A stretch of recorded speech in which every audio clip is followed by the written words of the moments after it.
Hey, Mark Oldman coming back at you to raise your spirits and hopefully your blood alcohol level. One of the few silver linings of this crazy isolation is that if you love garlic like I do, you can gobble it to your heart's content without alienating the world.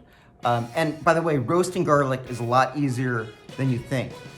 Just get the pre-peeled stuff, throw it on aluminum foil, salt, pepper, olive oil, maybe a little thyme, throw it in the oven for about an hour on 400 degrees, and then voila, you have this mountain of soft, delicious, savory roasted garlic you can spread on crostini or really put into anything savory, and it makes your kitchen smell like an old school Billy Joel song.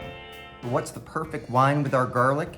Let's go back to Italy, to the south, Sicily, Mount Etna, the largest active volcano in Europe. This is the Tascante, a screaming bargain. This is the Etna Rosso. You can see that it's gonna be pretty light bodied, light to medium bodied. Wild cherry and smoke and minerals. Oh, it's very approachable, and it almost has that minerally volcanic ash quality.